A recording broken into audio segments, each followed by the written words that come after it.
Nous avons tant espéré et nous avons rêvé que cette CAN 2025 allait être une fête de réconciliation et de fraternité entre l'Algérie et le Maroc. On avait trop rêvé. On avait même beaucoup rêvé. Aujourd'hui, force est de constater que la propagande est en train de gagner. Cette CAN 2025 a été la CAN de la haine. Des supporters algériens incarcérés au Maroc pour des comportements de délinquance, d'une immoralité consternante, brûler des billets de banque, voler des talkie-walkie, ou Belkacemi pour une simple blague. Il finit en prison et il sera jugé d'ici 3 ou 4 jours. La délégation, que l'équipe nationale d'Algérie coupable de voler des ballons, de voler de la nourriture ou de comportements indélicats et indécents. Je n'ai jamais vu autant d'Algériennes et d'Algériens mobilisés contre l'équipe nationale du Maroc, contre le Maroc jouer ou contre le Maroc arracher ses victoires. Et je n'ai jamais vu de Marocaines et de Marocains qui ont supporté ou qui ont été des fervents détracteurs et des fervents opposants à l'équipe nationale d'Algérie. C'est une véritable tendance qui se développe dangereusement. Faute de frontières ouvertes, faute de pouvoir voyager, faute d'une liberté de circulation, faute d'une société civile en Algérie et au Maroc qui peut tisser des passerelles. Où sont les sportifs eux-mêmes? Les sportifs ni Mahadroche. J'aurais aimé que les membres de l'équipe nationale de football parlent eux-mêmes de la bonne organisation de cette CAN. Nous avons tant espéré et nous avons rêvé et nous avons pensé et nous avons cru et nous avons rêvé que cette CAN 2025 allait être une fête de réconciliation et de fraternité entre l'Algérie et le Maroc et que la présence de l'équipe nationale d'Algérie sur le sol marocain pour participer au plus prestigieux tournoi sportif continental en Afrique allait permettre aux deux peuples, aux deux pays de se retrouver autour d'une séquence d'amitié, d'une séquence d'apaisement. On avait espéré que cette CAN 2025 pouvait aboutir, on espérait qu'elle allait fournir l'opportunité si rare aux Algériens et aux Marocains de se rencontrer, de se croiser, de se regarder, de se parler calmement, sereinement et tout en enterrant la hache de guerre, tout en enterrant les tensions. On espérait que cette CAN 2025 allait nous faire oublier tout l'immense fossé des incompréhensions et des tensions et des conflits qui opposent l'Algérie au Maroc ou qui opposent le Maroc à l'Algérie. On avait trop rêvé, on avait même beaucoup rêvé. On a été naïfs. On avait naïvement rêvé, parce que le rêve ne s'est pas concrétisé. Au contraire, c'est le cauchemar qui a émergé, je dois le dire. J'ai été longtemps optimiste. J'ai longtemps refusé de me soumettre à la fatalité. J'ai été longtemps un résistant et un allergique à la résignation. Et j'avais caressé le rêve en m'accrochant à mes illusions que entre l'Algérie et le Maroc, la propagande ne finira jamais par gagner. Aujourd'hui, force est de constater que la propagande est en train de gagner. Cette CAN 2025 a été la CAN de la haine.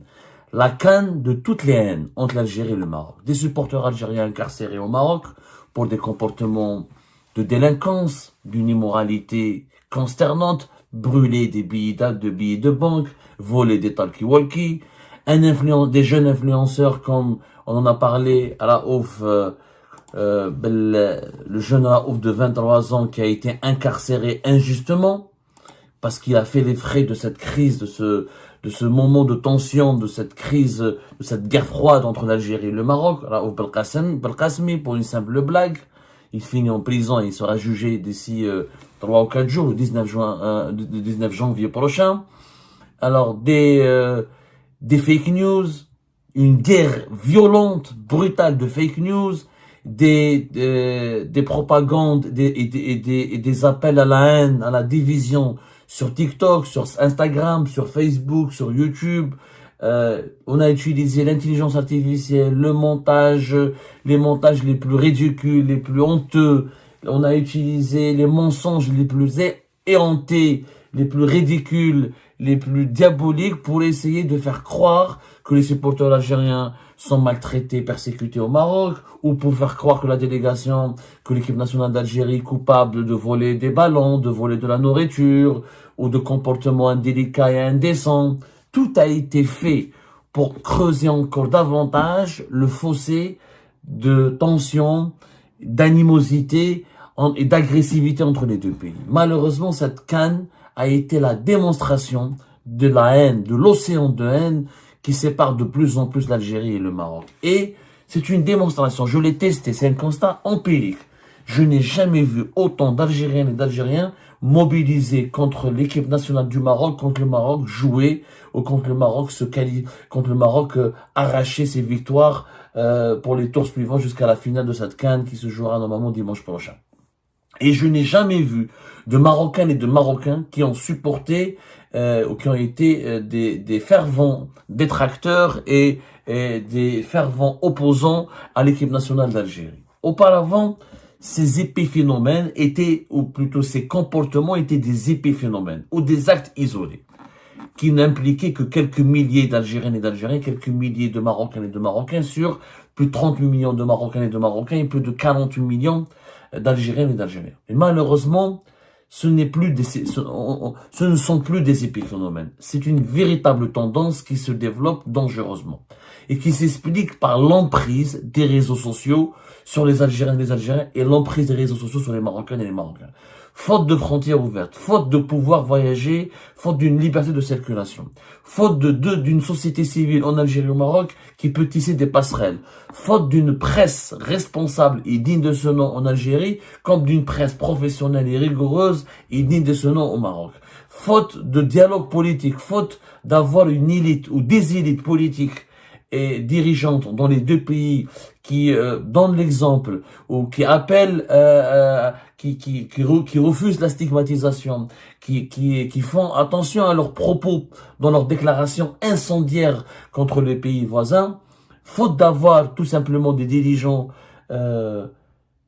conscients du poids de la responsabilité, du poids de leur responsabilité dans la gestion de ces relations conflictuelles avec les voisins directs entre les deux pays voisins, faute d'avoir tout simplement deux régimes qui soient honnêtes, sincères, comment dirais-je, j'ai du mal à trouver des mots tellement je suis triste en faisant cette émission parce que le constat est implacable. Cette CAN a été le grand révélateur de l'ampleur de la haine. Je dirais même des haines au pluriel, à cause de l'emprise des réseaux sociaux et des dégâts incommensurables de la propagande anti-marocaine en Algérie et de la propagande anti-algérienne au Maroc. La propagande, les appareils de la propagande sont en train de dominer outrageusement et de manipuler outrageusement les esprits au Maghreb. C'est une faillite totale. Pour moi, la conscience maghrébine est en train de s'effondrer sous nos yeux et personne ne trouve à redire.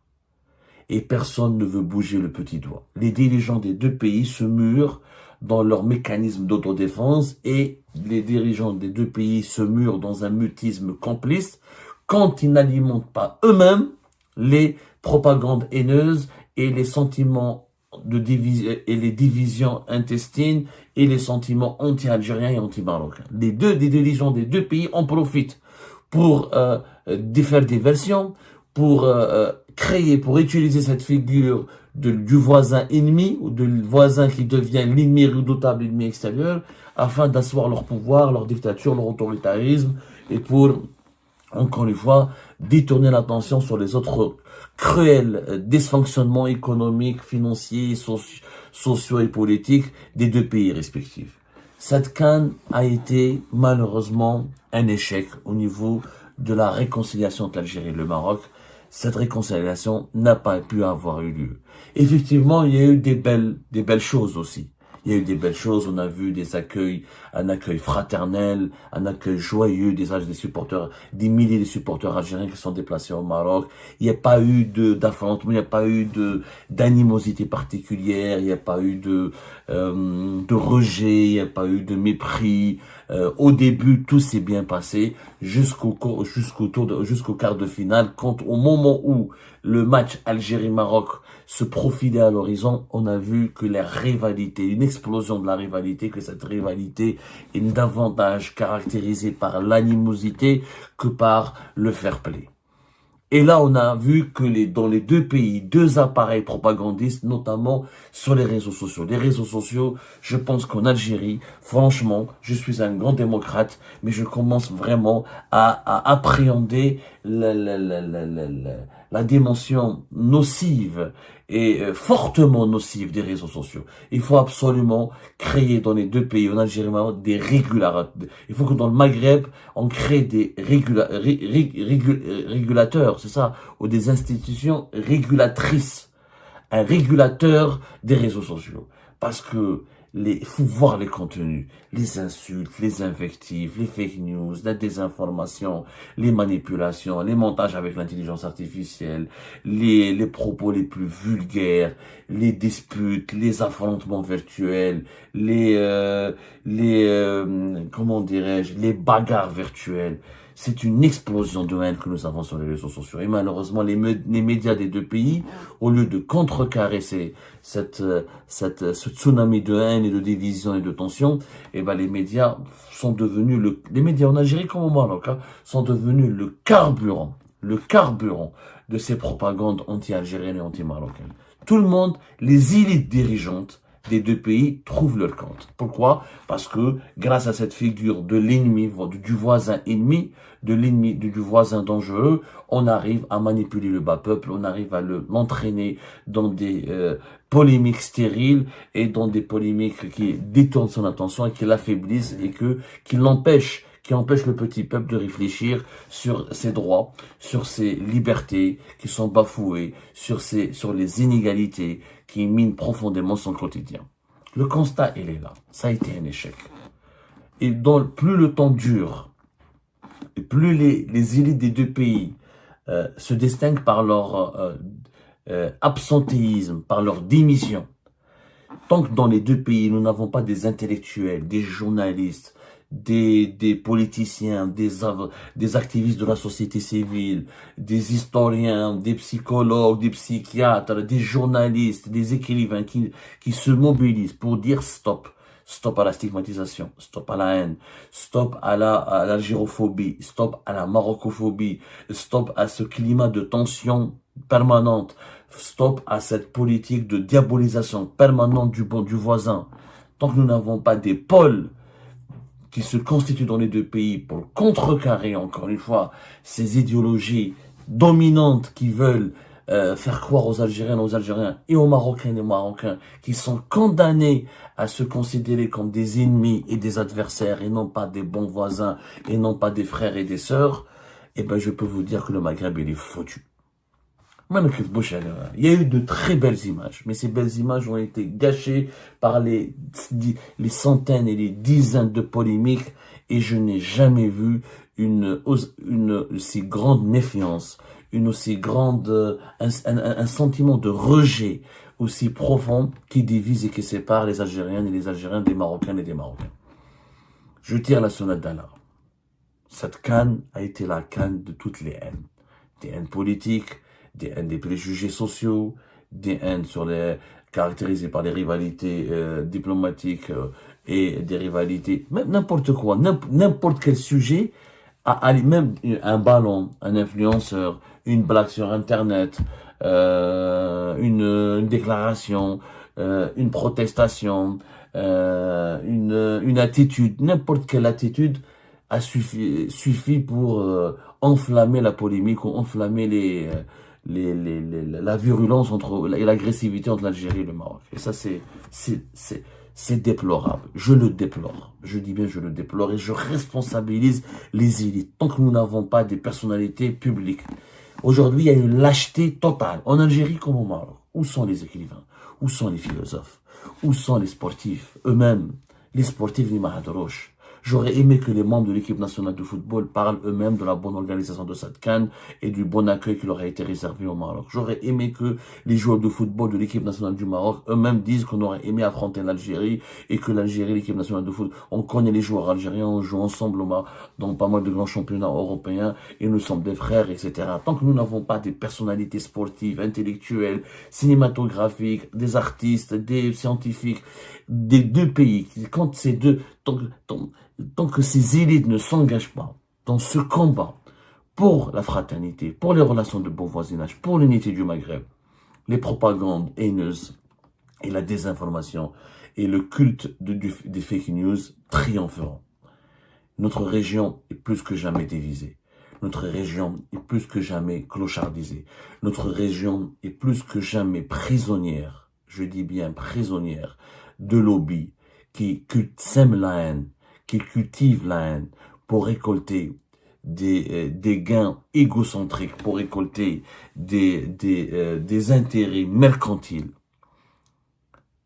Les dictatures, les privations des libertés publiques et individuelles, les monopoles, les oligarchies, les lobbies affairistes prospèrent sur le dos de cette division et de ces divisions qui séparent les Algériens, des Marocains et des Marocains, et prospèrent sur le dos de ce conflit algéro-marocain qui prend malheureusement cette année 2026 une tournure pas dramatique, pas tragique, pas dramatique, mais profondément maladive. Ça devient une maladie qui empêche les deux pays d'évoluer rationnellement, sereinement, vers le progrès, vers un avenir serein et paisible. Et ben voilà, c'est la fin de cette vidéo. Je vous remercie toutes et tous, comme d'habitude, pour avoir suivi la vidéo jusqu'à la fin.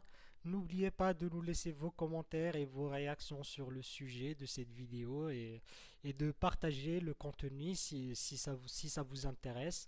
Et je tiens toujours à remercier nos abonnés et les personnes qui réagissent de façon régulière sur nos vidéos et qui nous suivent et qui nous laissent des commentaires. Donc, merci beaucoup pour votre dynamisme et pour votre sens de partage et de discussion. Donc voilà, sans vous, ce contenu n'a pas vraiment de valeur sans cette communauté qui ne cesse de s'accroître. Donc merci beaucoup et à la prochaine dans une nouvelle vidéo. Au revoir.